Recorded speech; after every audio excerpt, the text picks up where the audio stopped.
Hello, good afternoon. How are you? I'm Rachel from I Printed That, and welcome to the virtual village hall. It's the 31st of August and it feels like summer hasn't quite arrived here in Kent. I don't know about where you are in the country or in the world. And also the promised heat wave didn't turn up either. So I'm starting to look at my lightweight scarves that I put away at the beginning of summer. And I'm just thinking about maybe customizing them for the new season. And I'm going to do that with some inspired, with some fabric or a print inspired by animal print. And as always, I'm going to show you how to do that with some really basic equipment. I've got a lint roller here, a takeaway box, and also some fabric paint and some paintbrushes. So what I'm going to do, I'm going to pop you down, talk you all through that, and then I'm going to show you how to do it.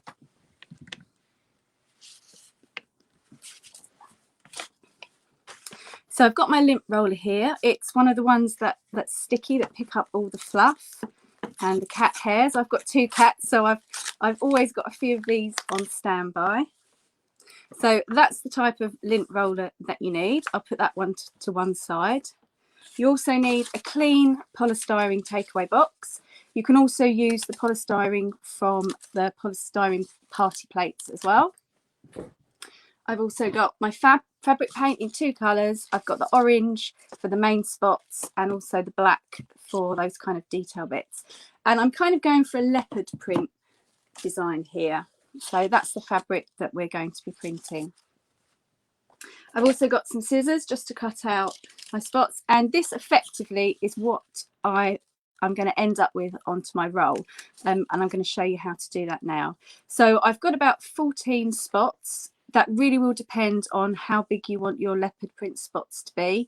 But I quite like this as the size. So I'm going to cut out again 14 spots, various sizes, kind of slightly kidney shapes, some oval, some rugby ball shapes. So really, I don't tend to draw these onto the polystyrene, but I cut them freehand. But you can use a pen or a pencil to draw onto the polystyrene if you need to. So I'm going to use the flat piece of my polystyrene, not any of the bits at the edges, because they won't stick very well to the lint roller.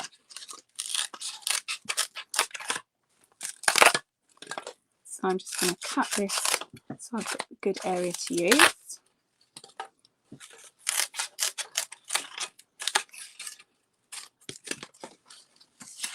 And then really just start cutting those shapes.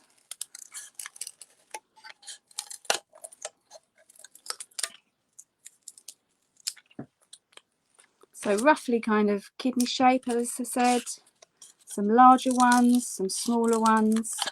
We want this to look as natural as possible, being animal print.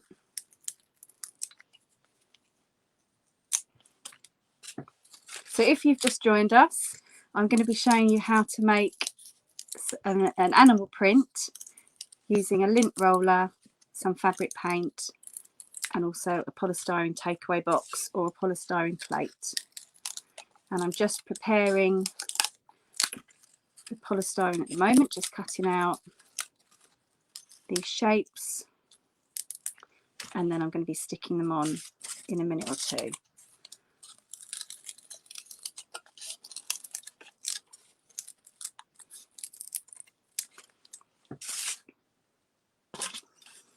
So I'm doing this to customize some lightweight scarves that I've got in my cupboard that I didn't think I'd be taking out quite as soon as the 31st of August. So let me know, what sort of summer have you had this year? Have you managed to get away and enjoy the sunshine when it did happen? It seems that every time I went away this year, it rained or it was extremely windy. We did camping in the wind a few weeks ago, which basically the campsite was on a hilltop, so that was a lot of fun. But yeah, let me know where you've been, what you've been up to. It's always nice to get jealous of other people's holidays.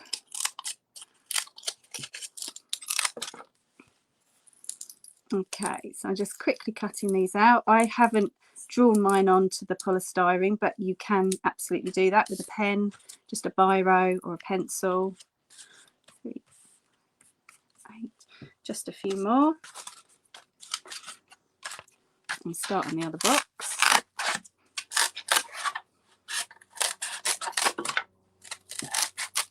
If you don't eat takeaways, then I do find that your local takeaway owners, well, my local takeaway owners are very friendly, and if you just ask if you could, very nicely, could you please have an empty polystyrene takeaway box, they're normally very obliging. Mine always quite like to know what I've done with mine as well, so I'll often take back the finished piece to show them.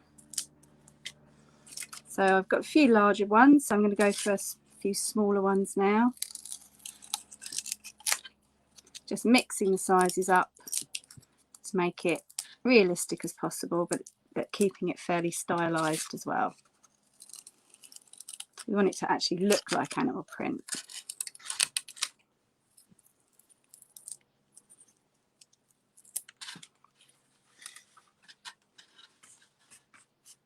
So 2 more to go, I think.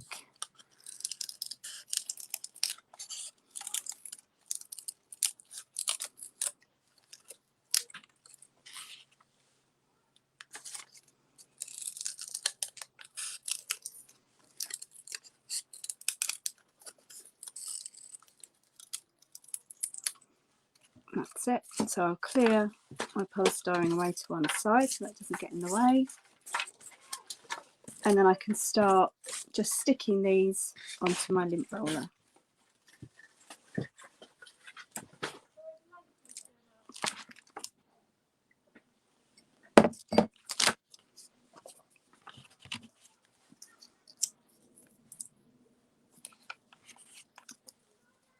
So I'm just putting them quite randomly,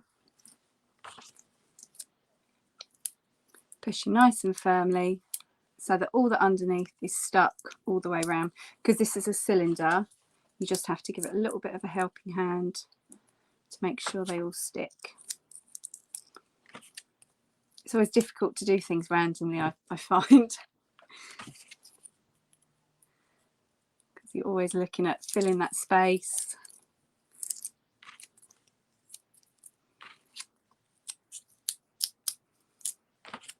A few around here. Some close together, some far apart. And I might just cut 2 more actually, just to fill those small bits.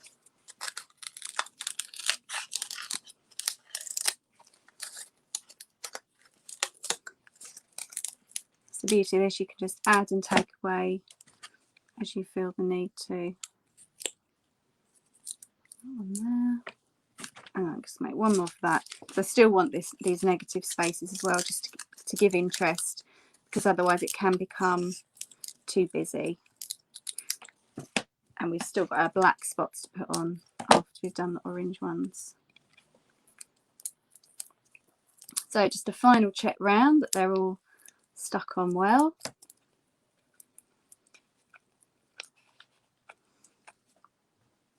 That's it. And then I just go in with my paintbrush, and I've chosen orange paint. It's fairly bright orange, but if you prefer muted colours, then use that. And I'm just painting on that paint. Not too thick, not too thin, just somewhere in the middle. So if you follow me on I Printed That on Facebook or Instagram, I did a poll a few weeks ago asking whether animal print was a neutral.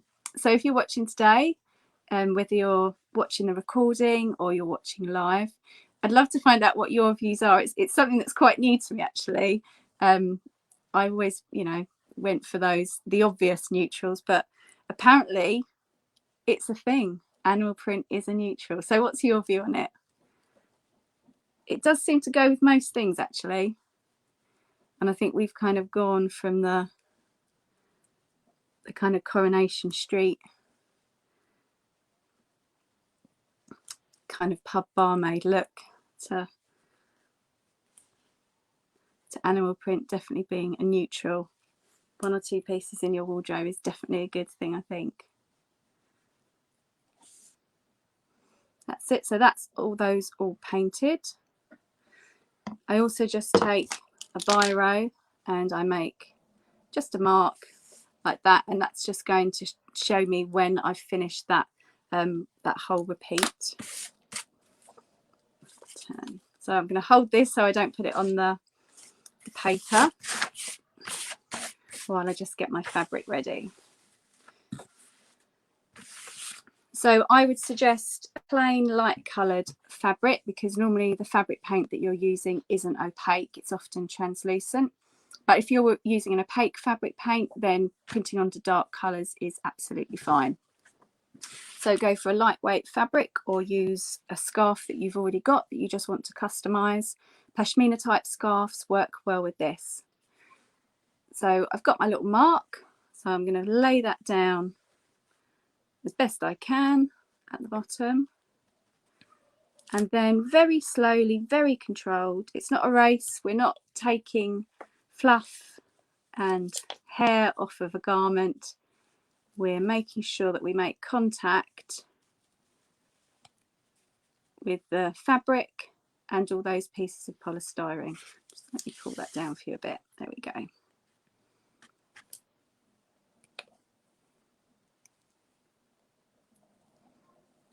That's it. And I've come to the end there, so I just need to add more paint.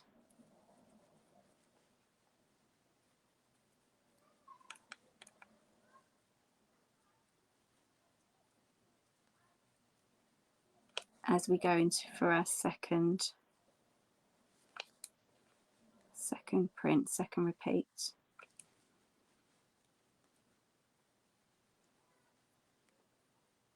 As in most forms of printing, it's the preparation that takes the time. The actual print itself takes just seconds.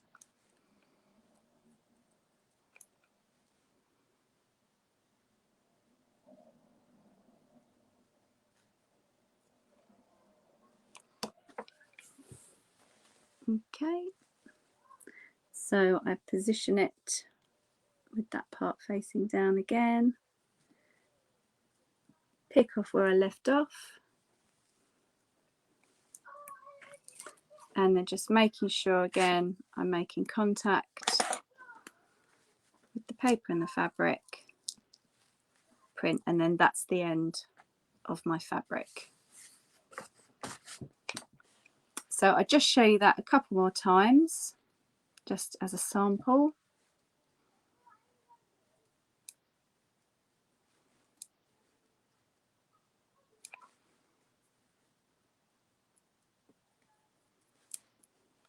I find that this is the easiest way to actually paint it on. Often I show you using a flat plate or sort of a piece of plastic, flat plastic. I normally sometimes ink that up. But I think because that this is cylindrical and there are kind of quite a few bits involved, you want to make sure that you paint each bit so that you get a really good print.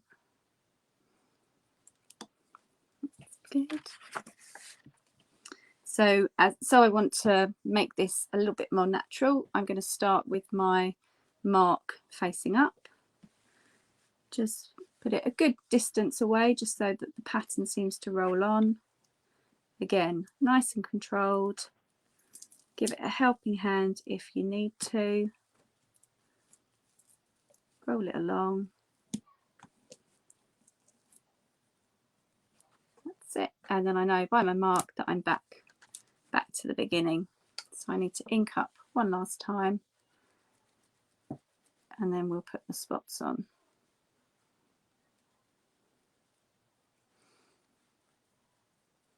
And this doesn't have to be an animal print. You could use this same technique really to make any type of pattern onto your fabric. This works just as well on paper too. It's a nice, safe, easy one for the children to do.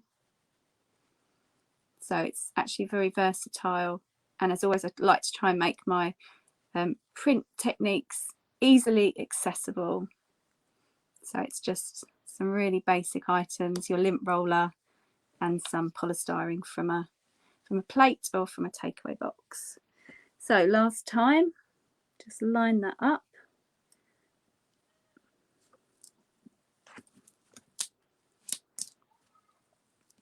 Carefully roll it along, and that's it. I'm at the end of my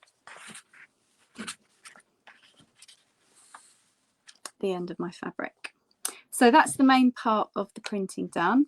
You can now either leave that to dry overnight or put a hairdryer over it to dry, and then we go in to create our black splodges.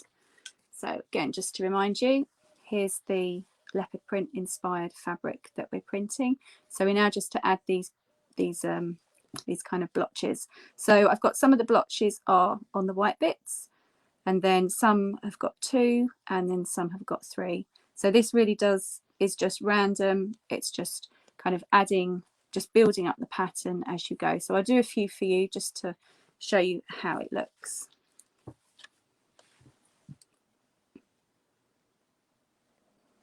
So I start just by putting, so it's just black fabric paint, and I just start by adding those blobs on the white. And you're looking for kind of blob marks. I don't think that's a technical term for it, but a blob mark rather than sort of a swish, a brush stroke. That's sort of more in keeping with the animal print that we're looking to achieve.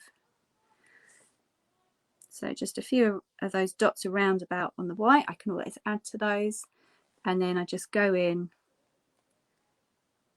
onto the orange parts, and I work in 2s and 3s, and also sometimes 1s if I fancy it, sort of on the smaller bits, and I might go over onto the white part. This really is just as you see fit, see it working.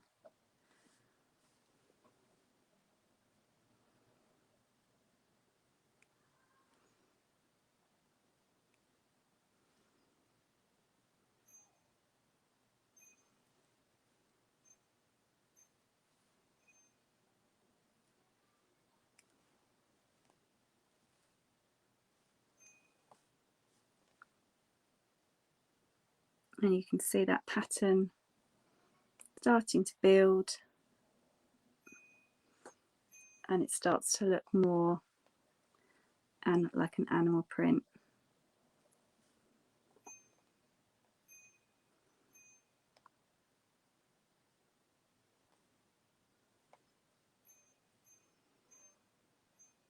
So I will carry on doing that until each orange spot has a few black blobs on it, and then again either let it dry overnight or dry with a hairdryer. Then make sure that you read the manufacturer's instructions, because that will tell you how to make it the colour, set the heat to make it colour fast. Normally it will be leave for 24 hours and then dry, and then iron on the back with a very hot iron. But if you look at the manufacturer's instructions, it will say.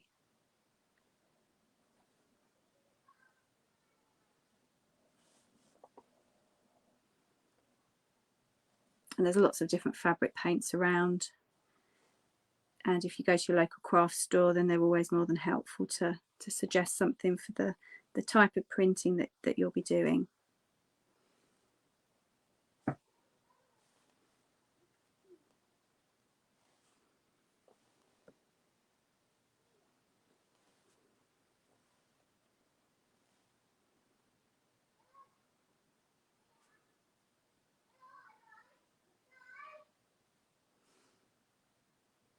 There we go. So just a few more.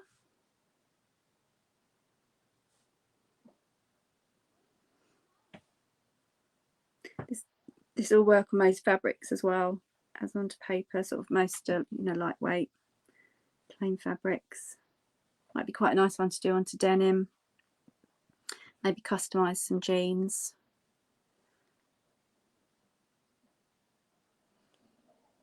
Let's do a few more. Nice to finish this one off for you.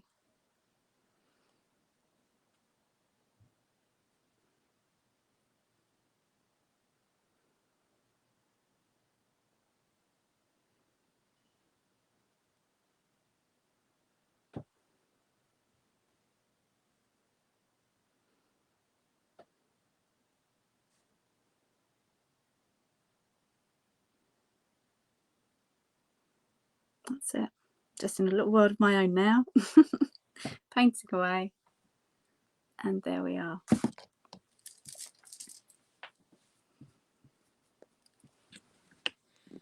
Excellent. So there we're done. Another printmaking session using some really accessible items, easily available, and I hope that it's inspired you to have a go and make up some animal print, or really whatever patterns, whatever shapes might be in your mind. So thank you very much for watching, for joining me today, and I look forward to seeing you again soon on the Virtual Village Hall. See you soon. Bye.